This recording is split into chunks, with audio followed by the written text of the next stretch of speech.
As I speak to you now, it appears that Joe Biden is on his way to win the electoral votes of Pennsylvania, Georgia, Arizona, and Nevada, and become our next president. He is also winning the popular vote by over 4 million votes, a number which will likely go over 5 million when all the votes are counted.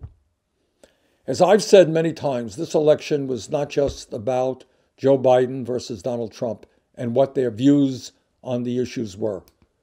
This election went much, much deeper than that.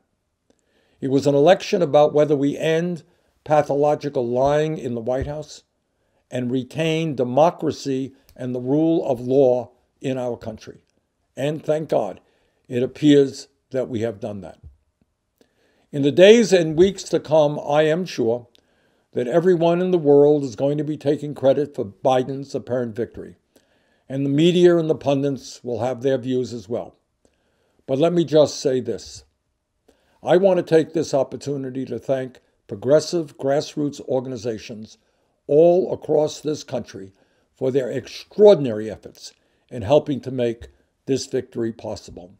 You made the phone calls, you texted, you registered voters, you did virtual rallies, you distributed literature, and you knocked on doors when possible.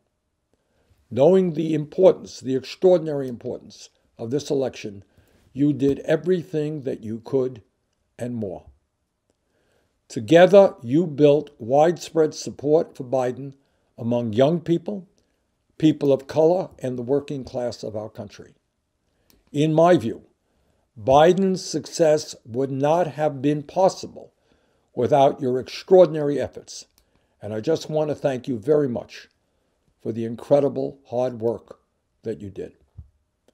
And one of the areas, by the way, where the progressive movement had real success was getting more and more young people into the voting booths and into the political process.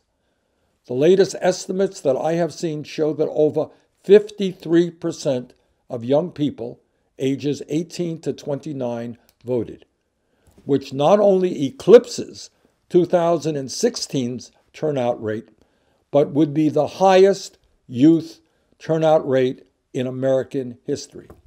And by the way, those young people voted overwhelmingly for Joe Biden and other Democrats. But tonight, as we celebrate our apparent election victory, we understand that our struggle is not over. It has just begun. We have accomplished much, but much more needs to be done.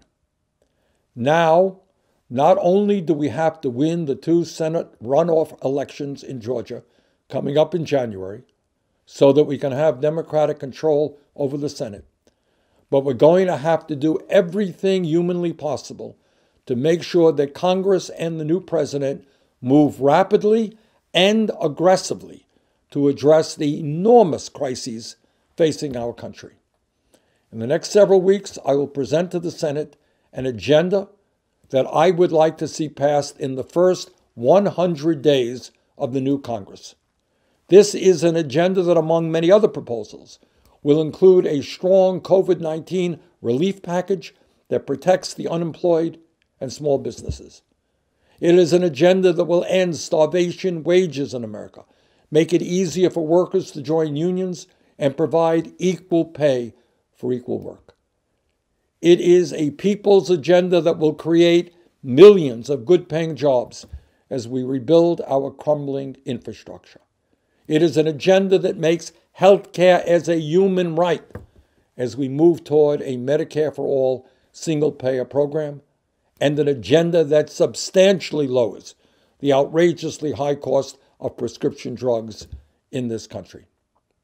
It is an agenda that will make possible for all working-class young people to gain a college education without going into debt. And it will radically improve our dysfunctional child care system. It is an agenda that will create millions of good jobs as we lead the world in combating climate change and transforming our energy system away from fossil fuel into energy efficiency and sustainable energy. It is an agenda that will finally demand that the wealthiest people and largest corporations in America start paying their fair share of taxes. It is an agenda that will take on the systemic racism that prevails throughout our country, as well as our broken and racist criminal justice system. It is an agenda that will lead to comprehensive immigration reform and a path toward citizenship for the undocumented. There is an enormous amount of work that must be done. And as we go forward, I look forward to working with all of you. So once again, I want to take this opportunity to congratulate everyone who played a role in making this enormously important victory possible. Thank you for all that you have done. Let's go forward together.